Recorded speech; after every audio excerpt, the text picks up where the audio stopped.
자, 거기 부동산 시장의 기능 보겠습니다. 자, 우선 특성과 기능이 다르죠.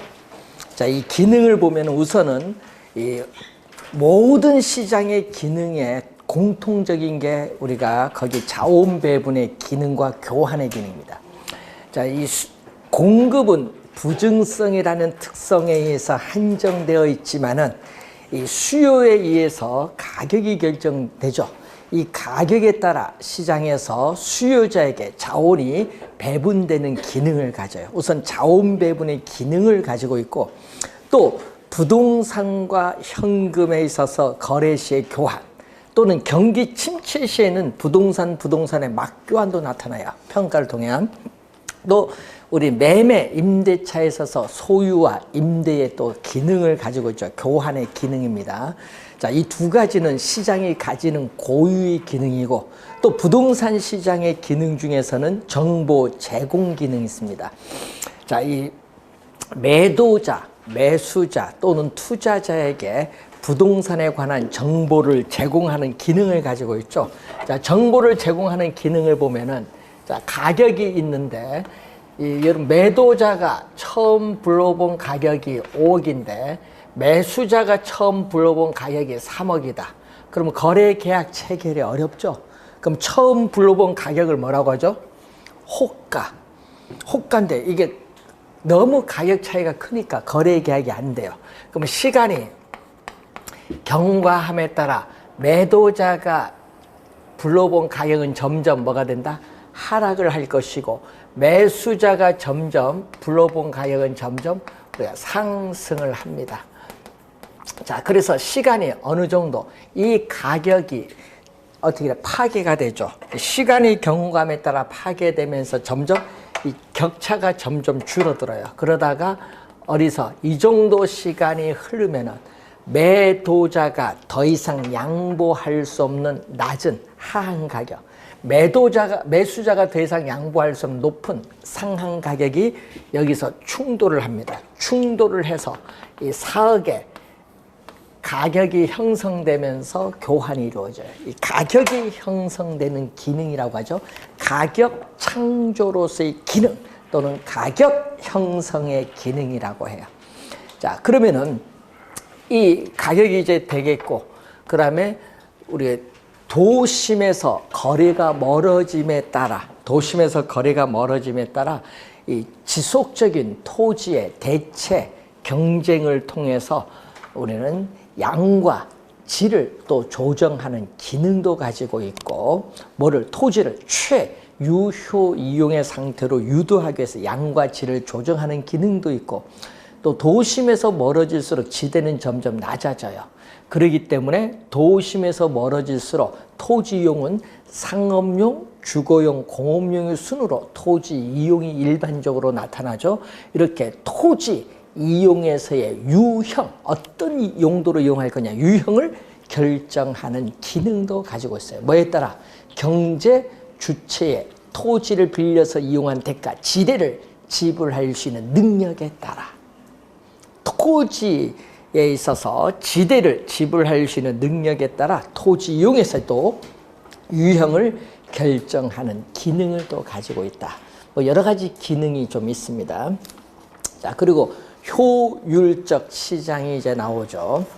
자, 효율적 시장이라는 용어는요, 1967년도에 처음 나온 용어예요. 67년도. 이 아르헨티나의 학자인 파마라는 학자가 있어요. 이 파마라는 학자가 효율적 시장의 개념을 도입을 했는데, 자, 여러분이 효율적 시장은요, 원래 주식 시장에서 나타난 용어입니다. 그래서 여러분 주식 시장에 새로운 정보가 들어왔어요. 유입이 돼서 들어왔을 때 주식 가격에 그 정보가 즉각적으로 반영되는 시장을 효율적 시장이라고 합니다. 이 이론을 부동산 시장에 도입을 합니다. 그래서 정부가 어떤 지역을 신도시로 개발하겠다 발표를 하면요, 발표한 그 지역의 토지 가격이 급등하는 현상이 나타나요. 발표 즉시. 이런 시장을 효율적 시장이라고 한다. 즉, 새로운 정보가 유입되는 즉시 시간의 지체 없이 즉각적으로 시장 가치에 반영되는 시장을 효율적 시장이라고 합니다. 그래서 정보가 중요한 거죠. 이 효율적 시장은. 그래서 이 시장 가치에 반영되는 정보의 내용에 따라 이 효율적 시장을 크게 세 가지로 구분해요. 약성 효율적 시장, 중강성 효율적 시장, 강성 효율적 시장의 세 가지로 구분하는데 이 내용이 또 시험 문제에 개념이 자주 출제를 합니다. 자, 우선은 이 약성이죠. 약성 효율적 시장은 과거의 정보만 반영돼요. 과거의 정보. 과거에 이미 발표된 정보. 과거에 이미 발표된 정보, 이 과거의 정보가 현재 시장 가치에 반영되는 시장을 우리는 약성 효율적 시장입니다. 과거의 정보만 반영됐기 때문에 현재와 미래의 정보를 얻기 위해서는 비용을 지불해야 돼. 그래서 정보 비용이 발생을 한다. 약성 효율적 시장은 정보, 현재와 미래의 정보를 얻기 위한 정보 비용이 발생합니다. 이 과거에 이미 발표된 추세적인 정보가 현재 시장 가치에 반영되는 시장을 약성 효율적 시장이라고 한다. 자, 그럼 약성 효율적 시장인데, 자, 이때 약성 효율적 시장이 과거에 이미 발표된 정보, 과거에 이미 발표된 역사적인 자료를 토대로 해서 현재 시장 가치의 변동을 분석하는 것을 기술적 분석이죠. 여러분, 우리 증권 시장 회사에 가면은 거기에 전문 상담사들이 주식 막 분석해 놓은 자료들이 있어요. 과거에 이미 발표된 그 주가 정보를 가지고 오늘 주가가 어떻게 변동할 것인가 예측을 해요. 이런 분석이 기술적 분석이에요. 이 기술적 분석인데 약성 효율적 시장의 투자자들은 모두 기술적 분석을 하고 있다고 가정을 해요. 그래서 기술적 분석을 통해서 나타난 여러 가지 기술적 지표를 가지고 투자를 한다 하더라도 투자자들은 초과 이윤은 획득할 수 없다. 초과 이윤은 뭐죠? 초과 이윤은 총 수입, 돈 들어온 총 수입이 뭐보다? 총 비용보다 크면은 초과 이윤, 불로소득이 발생해요.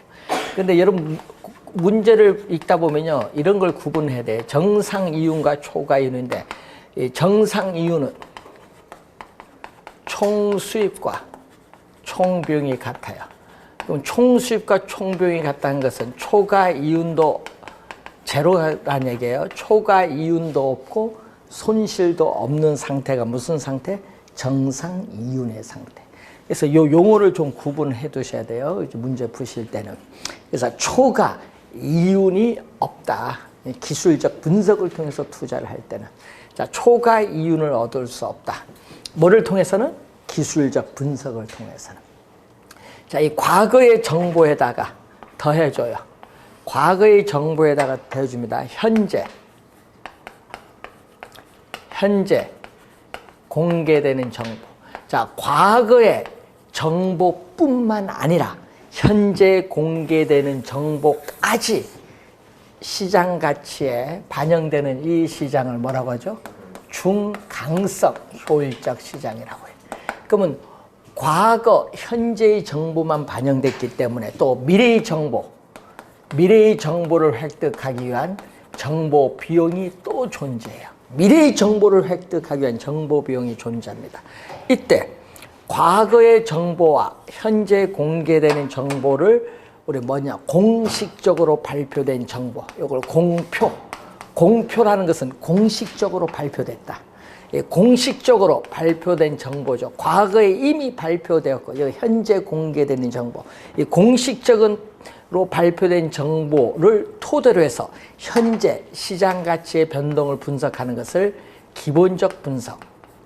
자, 여러분이 우리가 SK에서 치매약을 FDA 미국 식품의약안전국 통과를 했다.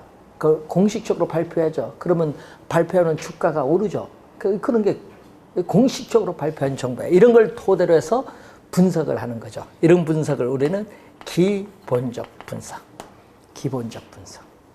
이 기본적 분석인데 또 우리는 중강성 효율적 시장의 투자자들이 기본적 분석을 통해서 투자를 하면 초과 이윤은 획득할 수 없어요. 이것도. 자, 그러면서 보듯이 중강성 효율적 시장은 뭐를 포함하고 있다? 약성 효율적 시장을 포함하고 있기 때문에 중강성 효율적 시장은 약성 효율적 시장의 성격도 가지고 있다. 이렇게 보시면 되겠고, 자, 시험에는요, 개념이 제일 많이 나온 게 강성 시장 개념 제일 많이 나와요. 그럼 공식적으로 발표된 정보에다가 공식적으로 발표되지 않은 정보죠. 공표된 정보든 공표되지 않은 정보든 이미 시장 가치에 모두 반영돼요. 공식적으로 발표된 정보든 공식적으로 발표되지 않은 정보든 이미 사전에 미리 모두 시장 가치에 반영되는 시장을 뭐라고 하죠? 강성 효율적 시장이다. 강성 효율적 시장은 과거, 현재, 미래 모든 정보가 시장 가치에 반영됐기 때문에 정보를 획득하기 위한 비용이 존재하지 않는다. 정보 획득하기 위한 비용이 존재하지 않아요. 그리고 과거, 현재, 미래에 어떠한 정보를 이용해서 강성 효율적 시장에 투자자들이 투자를 한다 하더라도 우리는 결코 어느 누구도 초과 이윤은 어느 누구도 획득할 수 없다. 요 강성 효율적 시장의 개념, 요 내용이 또 시험 지문에 많이 출제가 되는 지문. 개념, 여러분 기초니까 뭐 개념 정도만 확인하시면 돼요. 과거 들어가면 뭐다? 기술적 나와야 되고 약성. 과거에다가 현재 더해주면은 중강성인데 뭐 기본적 분석. 그리고 강성은 과거, 현재, 미래 모든 정보 다 반영된 건 무슨 거? 강성. 강성이고 정보 비용은 없고 초과 이윤도 결코 얻을 수 없다. 개념 잘 확인해 두시면 돼요. 그럼 우리는 강성 효율적 시장은 나타날까요? 공식적으로 발표되지 않은 미래의 정보까지 같이 반영될 수 없잖아요. 그래서 어디까지만 나타나? 중강성, 현재까지만 나타나죠. 그래서 우리나라에 뭐 부동산 시장이든 주식 시장이든 외환 시장이든 어디까지만 나타난다? 중강성까지만 나타난다. 중강성까지만 나타난다. 강성은 나타나지 않아요. 강성은 나타나지 않고 중강성까지의 시장이다. 강성의 효율적까지는 안 되고 현재 공개되는 정보까지 반영되는 중강성까지의 시장이다. 이렇게 보시면 되겠습니다.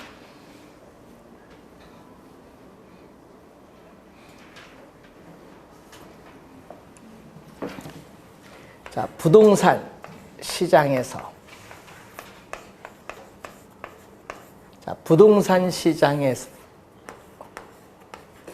매수자가 얻을 수 있는 수익률.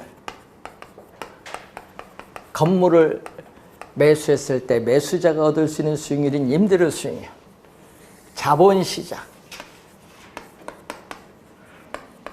자본시장에서 부동산을 매각했을 때 매도자가 얻을 수 있는 위험을 감안한 수익률이 주어졌어요.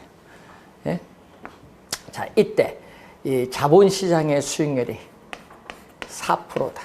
예? 매도자가 얻을 수 있는 수익률이 4%인데, 자, 이 임대료 수익률이 예를 들어서 높았다.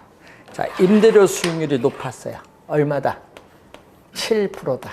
그럼 이렇게 높아요. 높으면 어떤 현상? 부동산 시장에서 수익률이 자본시장보다 수익률이 더 높아요. 그럼 우리 수익률은 뭐가 중요하냐면 돈이 이동해요. 그럼 수익률이 낮은 쪽에서 수익률이 뭐 한 쪽으로? 높은 쪽. 수익률이 낮은 쪽에서 수익률이 높은 쪽으로 돈, 예? 자금이 이동해요. 돈이 이동해요, 이쪽으로. 수익률이 높은 쪽으로 이동하면은 부동산 시장에서 수익률이 높으니까 부동산을 사고자 하는 수요는 뭐 한다? 증가하지. 예? 투자를 해야 되니까 부동산을 사고자 하는 수요가, 투자에 따른 수요가 증가해요. 여러분, 수요가 많아지면 어떻게 돼요? 여러분, 우리 배운 거 이제 수요 공급에서 배운 거, 수요가 많아지면, 이전보다 수요가 많아지면 부동산 가격은 뭐 한다? 상승을 하겠지. 부동산 가격이 오르죠. 그럼 부동산 가격이 오르면 수익률은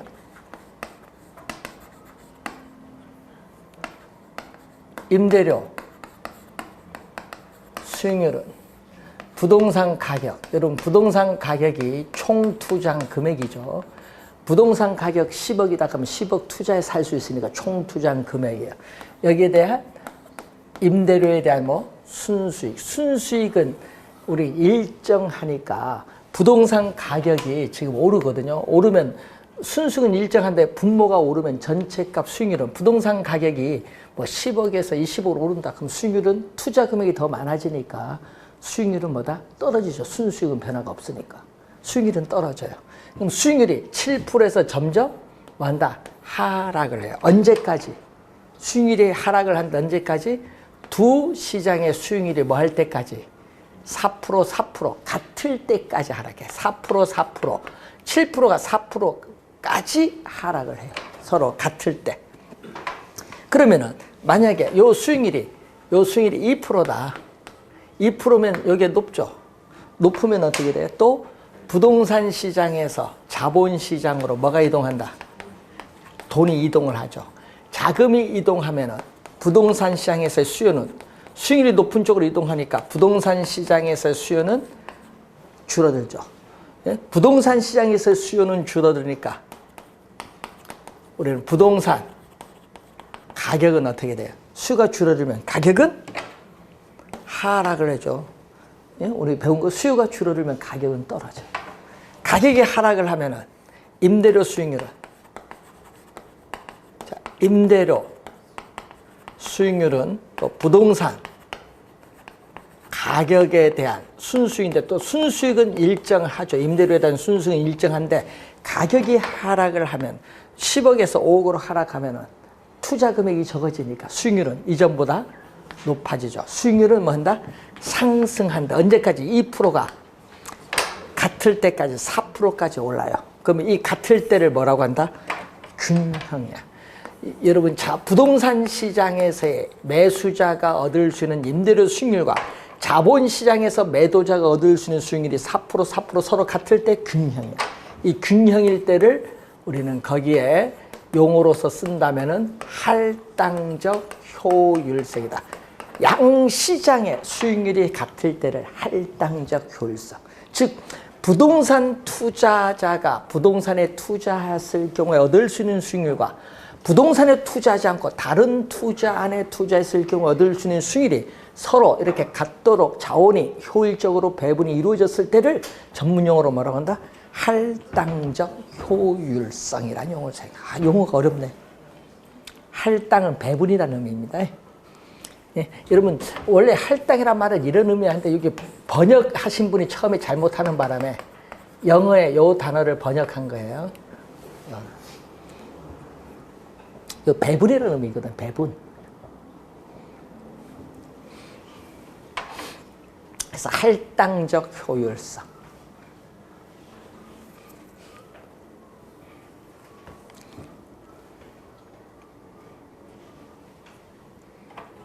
자, 우리 완전 경쟁 시장, 앞 시간에 완전 경쟁 시장은 뭐라고 배우셨죠? 자원이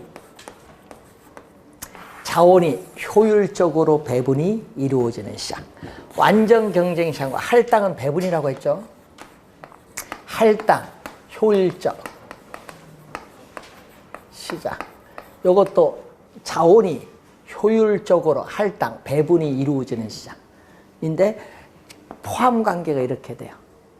자, 여러분 이 포함 관계에 이때 A는 우리 B다란 우리 논리학의 A는 B다가 참인 문장, 맞는 문장이 되기 위해서는 A가 뭐 안에 포함돼야 돼?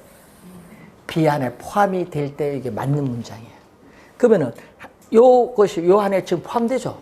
그럼 A는 뭐다? A는 완전 경쟁 시장이잖아요. 여기 A. 그럼 완전 경쟁 시장은 A는 B다. 할당, 효율적 시장이다 하면 이건 무슨 지문? 맞는 지문. 이거는 맞는 지문. 그럼 거꾸로 B. 여기 B잖아요. 할당 효율적 시장은 완전 경쟁 시장이라 하면 요 말은 틀린 지문. 왜 틀렸느냐? 요것이 요 안에 포함이 안 되잖아. 포함이 안 되면 틀린 지문이지. 할당 효율적 시장은 완전 경쟁 시장이다 하면 이 지문은 틀린 지문. 역은 성립 안 한다는 얘기예요. 자, 그러면 이 말은 무슨 얘기냐? 그러면 할당 효율적 시장은 완전 경쟁 시장이다 하면 틀린 지문이니까, 그러면 할당 효율적 시장은 완전 경쟁 시장을 의미하는 것은 아니다. 왜? 이 부분이 포함 안 되잖아요. 지금 이 빨간 부분이 지금 포함이 안 돼요. 이 빗금친 부분이 어디에? 요 안에 포함이 안 되잖아요. 그럼 이 빗금친 부분이 무슨 시장이야? 불완전 경쟁 시장이지. 그럼 이 불완전 경쟁 시장도, 자, 불완전 경쟁 시장도 어떻게 돼? 우수한 정보를 획득하여 얻을 수 있는 초과 이윤. 자, 여러분 우수한 정보를 획득했어요. 그로부터 얻을 수 있는 초과 이윤이 1억이야. 남보다 우수한 정보를 얻어서 1억이란 이윤을 얻었어요. 근데 그 어떻게 돼? 초과 이윤 1억 원을 획득하는데 드는 비용도 1억 들었어. 이윤도 1억인데 그 비용도 1억 들었어요. 그럼 실제 이윤이 있을까요?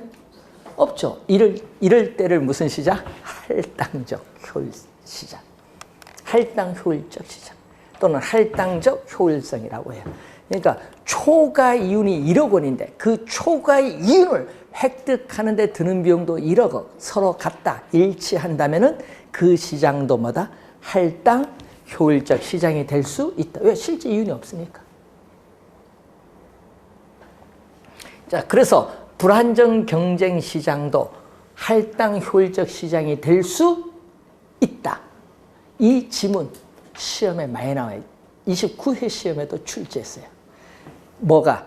불안정 경쟁 시장도 할당 효율적 시장이 될 수 있다. 이 지문을 진짜 많이 출제한다.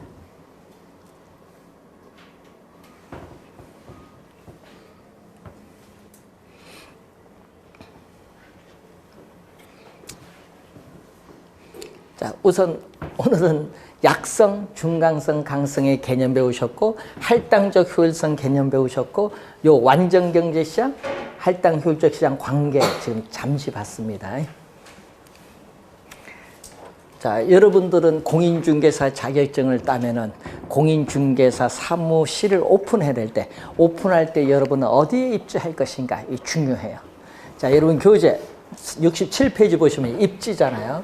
입지는 이 경제 활동 주체가 차지하고 있는, 점유하고 있는 장소야. 자, 여러분 학교가 서 있는 장소, 공인중개사 사무실이 서 있는 장소, 여러분 주택이 서 있는 장소, 이게 입지야. 입지. 입지는 움직이지 않네요. 여기 입지는 그래서 무슨 개념? 움직이지 않는 무슨 개념? 정적. 움직이지 않는 거. 그럼 동적인 개념은 입지 선정이야. 입지 선정하면요, 입지 주체, 입지하고자 하는 주체가 어떻게 돼요? 어느 곳에 입지해야 되느냐, 그 선정을 하는 거예요. 움직이는 거니까 이건 무슨 거죠? 동적인 개념. 이건 동적인 개념. 입지는 정적인 개념이라면 입지 선정은 동적인 개념. 즉 입지 주체가 추구를 하고 있는 자연적, 사회적, 경제적, 행정적 이런 여러 가지 입지 조건을 갖춘 토지를 발견을 해서 거기에 나는 들어가겠다.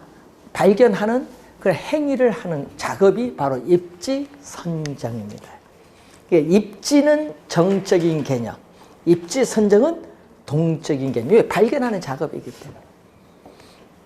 자, 입지와 입지 선정의 개념을 간단히 봤고, 그 다음에 거기 보시면은 밑에 상권의 개념이 나오죠.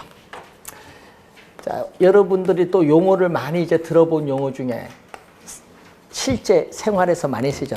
자, 이 파리바게트의 상권은 어느까지 올 것이냐, 고객이. 예? 그런 게 있잖아요.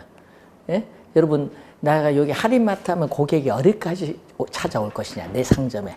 예? 그런 걸 분석을 해야 돼요. 상권은 쉽게 얘기하면요, 고객이 존재하는 지역이야. 그래서 상권을 다른 말로 배후지라고 해요. 배후지. 배후지. 상권을 다른 말로 뭐라고? 배후지. 고객이 존재하는 지역이에요. 그러니까 고객이 존재하는 지역이라는 것은 결국 점포, 여러분 점포의 매출이 발생하는 구역, 점포의 매출이 발생하는 구역으로 정의되는 공간 개념이에요. 점포의 매출이 어디까지 발생할 거냐? 그럼 고객이 찾아오는데 어디까지 찾아올 거냐 이거지. 고객이 존재하는 지역이라고도 해요. 또는 고객이 우리가 존재하는 지역, 고객이 정주, 주택을 뭐 해놨다? 정했다. 이동하지 않았다. 여러분 우리 몽고처럼 뭐 먹을 걸, 초지 먹을 걸 찾아서 이동하는 유랑 생활이 아니라 딱 주택을 정해놔서 거기에 농경을 한다. 정주한다는 얘기죠. 정주, 고객이 정주하는 장소 또는 고객이 존재하는 지역을 상권이라고 해. 자, 그래서 여러분 특히 상업지에서는요. 상권과 가로인데 여러분 가로는요 주거지나 공업지보다는 상업지에서 더 중요시 여기는 거죠. 자, 여러분 우리 밖에 나가면요 저 밖에 차도가 있어요. 차도는 뭐야? 자동차가 다니는 지역인데 차도 옆에가 뭐야? 가로지. 가로 뭐예요? 여기 저쪽 가로, 좌측 가로, 여기 우측 가로. 그럼 가로는 뭐예요? 고객이 통행하는 장소예요.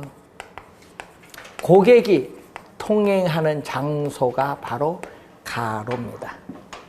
상업지에서는 이 두 개념인데 가로는 고객이 통행하는 장소, 상권 배우주는 고객이 정주하는 장소, 고객이 존재하는 지역, 즉 점포에 매출이 발생하는 구역으로 정의되는 공간 개념이 바로 상권입니다.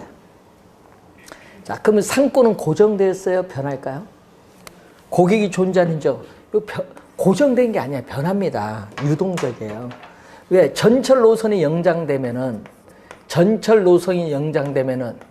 상권도 변하잖아요. 상권도 더 넓어져요. 상권의 범위는 유동적이야. 상권의 범위는 유동적. 고정된 거 아니다.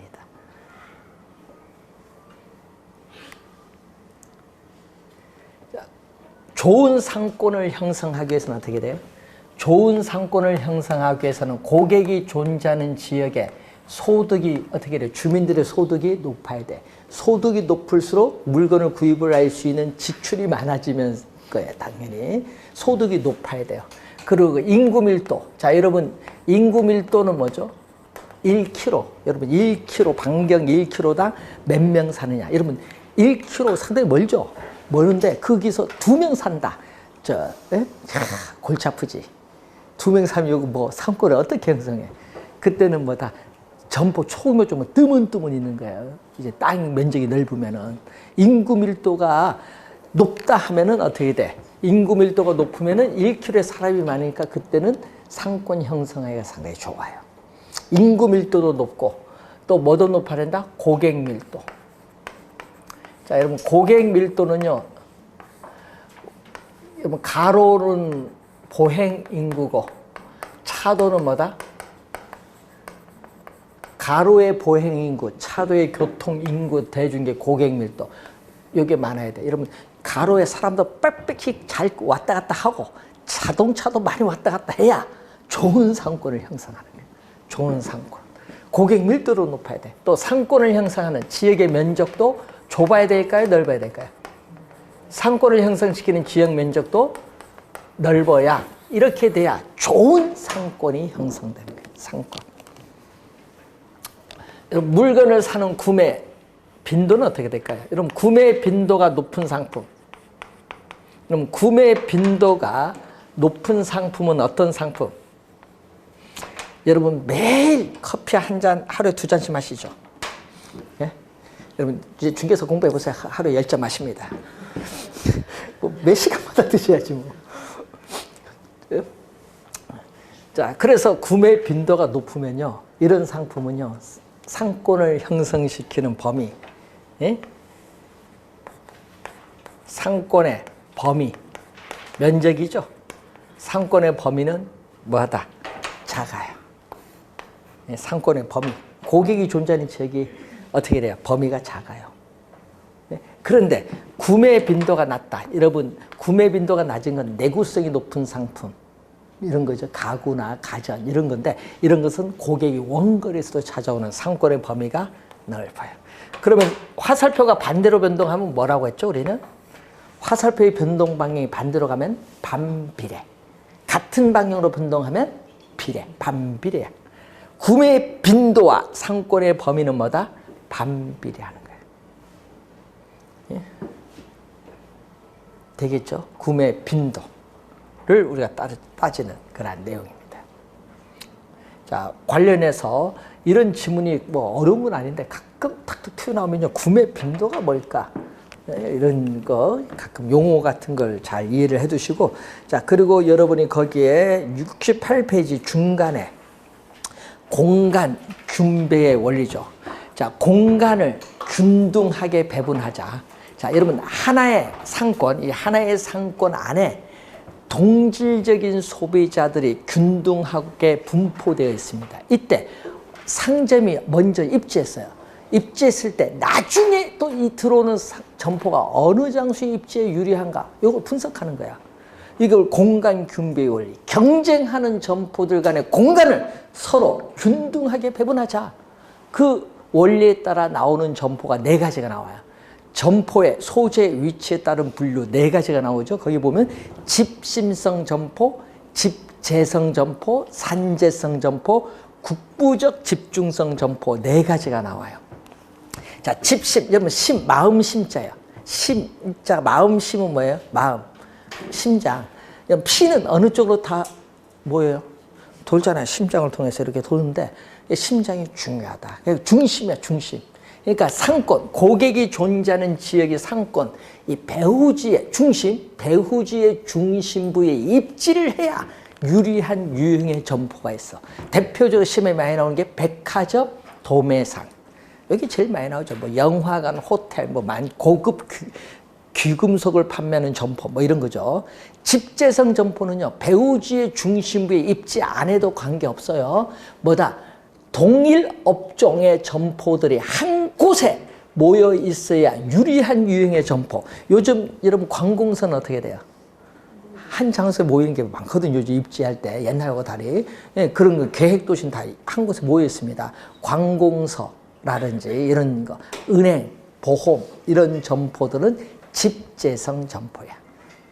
집재성 점포. 산재는요. 자, 여러분 소매 점포들이 속해 있는 상권의 크기는 한정되어 있어요. 그렇기 때문에 같은 업종의 점포들이 한 곳에 모여 있으면 망합니다. 상권이 한정되어 있는데 망해요. 그러니까 어떻게 돼? 우리는 분산 입지를 해야 유리한 유형의 점포를 뭐라고 해? 산재, 흩어져라. 산재성 점포. 대표적으로 시험에 많이 나온 게 세탁소, 미용실, 요 2가지가 제일 많이 나오대요. 요거 여러분 산재성 점포의 대표적인 거 하면 여러분 뭐예요? 예? 치킨집. 프랜차이즈라는 용어 들어보시죠? 요즘 여러분 프랜차이즈인데, 자, 이 프랜차이즈 우리 하면은 가맹거래사인데 요거 도입된 지가 요거 언제 도입돼? 2003년도 도입돼. 그때 제가 첫 강의 그때 성균관대 강의 그때 할 때인데 그때 첫 거기서 했었거든요. 1호 프랜차이즈 협회 1회 회장이 누군지 아세요? 그걸 전국적으로 점포를 알리는 데는 유리하다 해서 이분이 어떻게 돼? 자기 건물에 협회 사무실도 거기 하자 하고 뭐 많이 이용을 했죠. 그래서 매출액이 엄청 늘었을 거예요. 1회 회장이 예? BBQ 아시죠? 통닭집 BBQ 1회 회장이네요. 예, 2회 회장, 3회 김간에도 회장 한번 했어요. 3회. 여기 회장 되면요 전국적으로 알린다고 진짜 좋아요. 예, 프랜차이즈 이 협회가 이제 많잖아요. 여기 편의점 협회가 따로 있어요. 잠실에 가면. 그리고 또 뭐 여러분이 소규모 요것도 다 프랜차이즈 많은데 이 프랜차이즈 하면은 우리가 관련했을 때 우리 상권 형성할 때 그런 점포들이 상당히 중요합니다. 상권 형성에 있어서 프랜차이즈가 제일 먼저 들어가죠. 상권 형성되는 지역에. 자, 그러다 보니까 중요한데, 그래서 이 프랜차이즈는요 대형 점포들이 아니잖아요. 보통 뭐다? 소규모 점포들이 많지. 그러다 보니까 이 프랜차이즈 같은 경우에는 이 소규모 점포들이 많다 보니까 한 곳에 모여 있으면 안 돼요. 여러분 그 있잖아요. 나는 여기 파리바게뜨 냈는데 또 바로 옆에 파리바켓 내면 안 되잖아요. 예, 일정한 지역의 공간에서 더 멀리 떨어져야지. 이런 소매 점포들이 많아요. 이제 프랜차이즈 이런 데 보면은. 그리고 거기에 또 국부는 여러분 우리 마취할 때 보면 전신 마취, 국부 마취가 있습니다. 그럼 전신과 국부를 하면 국부는 일부분만 마취하는 거예요. 그것도 마찬가지로 지역이 있어요. 그럼 이 어떤 지역이 있으면 이 지역의 어느 일부분, 요 일부분이 국부잖아요. 이 지역의 어느 일부분. 그래서 특히 집재성 점포보다는 규모는 좀 작아요. 동일한 업종의 점포들이 국부적, 요 국부적 중심지에 입지를 해야 유리한 유형의 점포 있어요.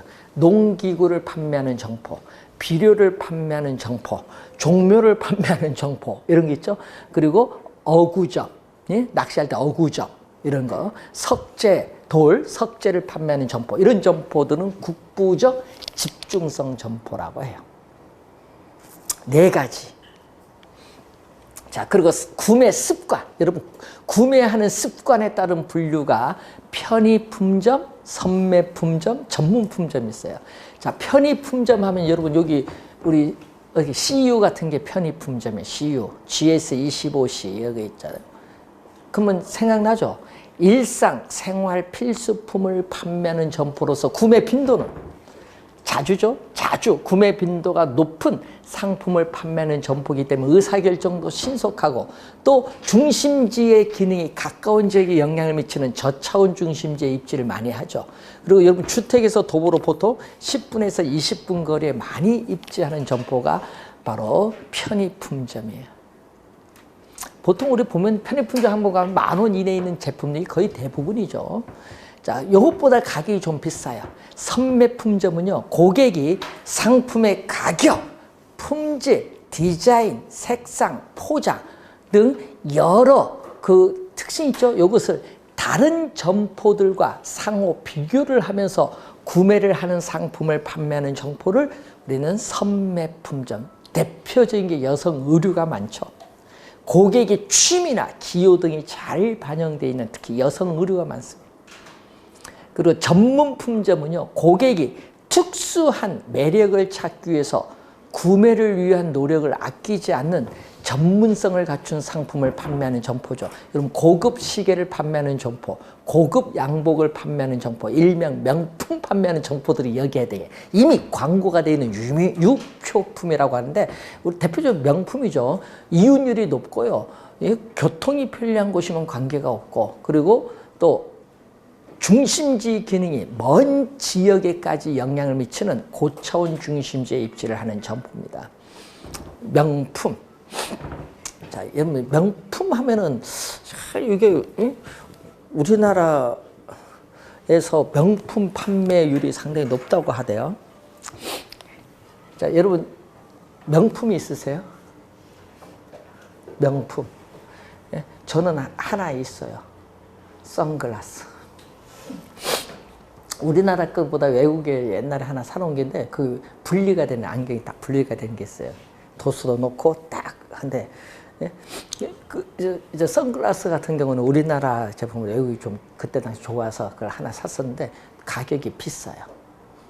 보니까 그때 당시 우리나라는 뭐 10,000원 이내 10,000원 뭐 20,000원 요 사이인데 거기는 그때 당시 뭐 거의 14, 15만 원. 지금은 뭐 더 싸졌을걸요 이제. 그래서 그런 상품들인데 우리나라 명품 진짜 비싸대요. 명품 중고 명품 판매하는 점포도 있습니다. 그래서 명품이에요. 보통 우리나라 보니까 너무 비싸. 뭐 1,000만 원 가는 거 많더라고요. 1,000만 원 가방 이런 거 핸드백. 그럼 그걸 팔고 또 실증 나면은 중고 가서 교환도 하고 이런 분도 많더라고요. 그래서 이런 명품은요 이윤율이 상당히 높습니다. 이윤율. 그래서 우리나라 면세점도 명품을 어떻게 돼요? 요거 입점하기 위한 노력 많이 하죠. 왜? 판매가 달라지거든요. 자, 나중에 한번 사보세요. 여주 이런 데 가서. 여주 가면 명품점 있죠? 안 가보셨어요? 가보세요. 근데 조심해야 될 건 가짜는 사지 말도록 합니다. 자, 옛날에요, 우리나라 명품 있죠? 외국에서 수입을 하는데 수입을 하는데 수입 물량은 우리나라 전체 판매 물량 10%밖에 안 돼. 정상적으로 통관, 세관을 통해서 통관한 게. 그럼 나머지는 다 뭐예요? 가짜지 뭐. 짝퉁. 짝퉁이라고 하죠. 우리나라 짝퉁이, 특히 의류의 짝퉁은 뛰어나답니다. 예? 옛날에 잠실 롯데 백화점, 잠실 백화점에서 가짜 팔다 걸렸죠. 예, 백화점 그거 관리가 안 되지. 그러니까 판매는 이 점포에서 어떻게 다 관리해? 그러니까 어떻게 돼? 여러분 보기에는 잘 모른다는 얘기예요. 명품 이런 거. 그래서 명품을 살 때는 꼭 하나 확인을 하면 되죠. 보증서가 있어요. 품질 보증서. 거기 보면 번호가 있습니다. 1년 상품 제조 1년 번호. 이걸 거기서요. 여러분 스마트폰 갖고 거기서 직접 그 회사 들어가서 딱 누르면 저기 자기 회사 제품 아닌 거 딱 나와요. 1년 번호가. 거기 안 떴다. 그럼 가짜. 간단하죠, 구별. 또 1년 번호 그거 유조하기가 어렵죠. 예? 왜? 한 번 들어왔는데 또 들어왔다. 아, 번호가 2개다? 그럼 바로 짝퉁이 나옵니다. 요즘 하도 가짜가 많다 보니까 예? 우리나라보다 더 심한 곳이 중국이에요. 중국은 아예 짝퉁 시장까지 있어. 3대 짝퉁 시장. 여러분 나중에 대련 같은 데 가보세요. 거기도 있어요. 상계. 광동성도 있습니다. 광주. 한번 가보세요. 나중에. 네. 롤렉스 5만 원 합니다. 딱 하루 지나면 고장 납니다. 그 명품을 하루 이거 하는데 5만 원이나 대가를 지불합니다. 어떤 분이 자랑하시더라고요. 야, 그거 하루 일주일 갈까? 근데 하루 가더라고요. 가방도 마찬가지고 같은 이제 그래서 여러분 이런 상품을 살 때는요 잘 확인하고 사셔야 돼요. 명품 이런 거. 자, 그런데 여러분 상권을 분석하는 모형이 있거든요. 자, 이 모형이 또 시험 문제 매년 출제하거든요, 지금. 그래서 여러분 거기에 상업입지론 69페이지 보면은 상업입지론 상권을 분석하는 모형 학자들의 견해인데 이거 매년 출제되는 중요한 단원이에요. 매년 출제한다. 그 중에서 최초가 누구냐? 레일리예요. 레일리. 최초거든요. 1929년에 나타난 최초 레일리. 레일리의 소매 인력의 법칙. 자, 여러분 뉴턴 아시죠? 영국의 뉴턴의 만류 인력의 법칙을 응용한 최초의 모형이에요. 만류 인력의 법칙은 어떻게 돼요? 끌어당기는 힘, 중력, 끌어당기는 힘은 두 물체의 크기, 질량의 크기에 비례하고 거리 제곱에 반비례한다. 이걸 응용을 해서 나타난 모형이 무슨 모형이다? 중력 모형이에요. 중력. 자, 레일리의 소매 인력의 법칙이 바로 중력 모형인데 이렇게 나오겠죠. 중력 모형은 도시가 이렇게 2개가 있어요. 여기 A 도시, 우리 A 도시의 인구가 A다. 자, B 도시가 있어요. B 도시 인구 B다. 자, 그럼 상권의 경계는 어디? B 규모가 작은 B 도시 가까이 상권의 경계가 결정되는데 이것을 상권의 경계인 분기점 C 도시다. 자, 이때 여기서 여기 X 킬로미터, 요거는 Y 킬로미터다.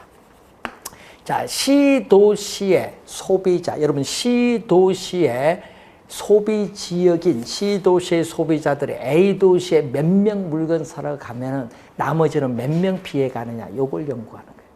그러니까 소매, C 도시의 소비 지역의 소매 잠재력의 크기, 상대적, A에 몇 명 가면 나머지는 상대적으로 B에 몇 명 가느냐. 소매 잠재력의 상대적이란 말 써요. 상대적 크기는 분수식으로 갑니다. 상대적 크기를 설명하는 이론인데, 자, 두 도시 사이에 위치하는 C 도시의 소비자에 대해서 상권이 미치는 영향력의 크기는 두 도시인 크기 뭐에 비례한다? 두 도시인 크기인 뭐에 비례? 인구에 비례한다. 인구에 비례한다. 인구에 비례하고 뭘로부터? 분기점. 분기점으로부터 거리의 제곱에 반비례한다. 자, 여러분 2년 전에 시험 문제였죠. 작년이죠. 29회 시험에 이게 정답이거든요. 이 19회 시험에 요걸 말을 바꿨어요. 요걸 뭘로 출제했냐면 반비례로 출제했고요. 요걸 뭘로? 비례로 출제했어요. 여러분, 거리 제곱은 반비례입니다. 그래서 여러분 시험 문제 29회 바로 정답. 비례 반비례 바꿨습니다. 자, 중력 모형. 그래서 고객을 끌어당기는 힘을 뭐라고 하죠? 고객을 끌어당기는 힘을 유인력 또는 흡인력. 흡인력보다 유인력을 많이 사용하는데 유인력 또는 흡인력은 비례는 뭘로 간다? 비례는 요게 분수식인데 분수식의 위에는 분자. 분자에 가고 반비례는 뭘로 와요? 분모. 거리의 제곱이죠. 거리 제곱의 반비례는 이렇게 분모. 반비례는 뭘로? 분모로. 비례는 뭘로? 분자로. 고객을 끌어당기는 힘, 유인력. 이걸 이용해서 이제 계산을 하는 거예요. 그러니까 아까 있죠? C도시의 소비자들이 A도시에 몇 명 물건 사러 가느냐. A도시로의 인구, 유인, 비율 얼마 가느냐. 또 B도시로 몇 명 가느냐.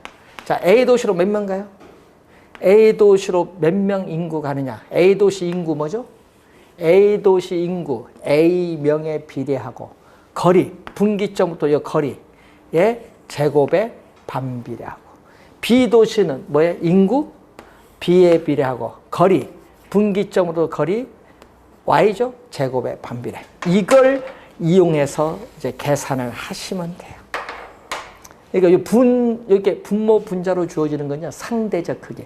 A도시에 몇 명 가면 나머지는 B도시에 몇 명 가느냐. 상대적 크기라는 용어가 나오면은 분모 분자, 이런 형태로 가요. 분수식인데. 상대적 크기. 자, 그러면 요거 계산할 때, 탄력성 할 때 어떻게 돼?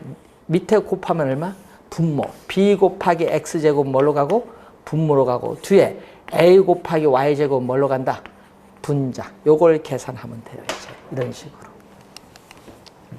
그래서 원리는 이런 원리로 해서 나오는데 여러분 교재 69페이지에 중간에 복충학습 수식이 그렇게 해서 유도가 된 거예요. 이것을 더 따진 거죠. B분의 A 곱하기 얼마? 요 두 수식을 X분의 Y제곱 이렇게 지금 해서 말로 들어간 겁니다.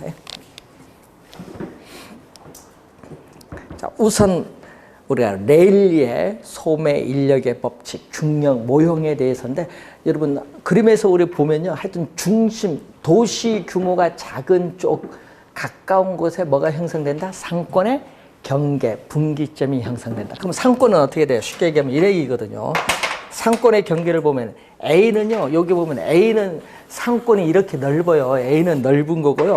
B는 어떻게 돼? 상권이 범위가 이렇게 작아요. B는 상권의 범위가 작고 A는 이렇게 상당히 넓은 상권을 형성한다. 그 말입니다. 이것을 우리 전문용어로 하면 어떻게 돼요? 아폴로니우스 원을 이용한 상권의 범위인데, 자, 이렇게 형성이 돼요. 그러니까 도시 규모가 크면 상권의 범위도 넓고, 반대로 도시 규모가 작으면 상권의 범위 작다. 그렇게 해서 간단히 생각하시면 돼요. 그걸 계산하는 방법 지금 배우는 내용입니다. 자, 레일리까지 설명했고요. 우리가 다음 시간에는 우리 컨버스부터 시작해서 지대 이론, 정책 기초 이론 들어가도록 하겠습니다. 수식 뭐 아직 모르셔도 돼요. 뭐 다 계속 배울 텐데. 자, 오늘 수고하셨습니다.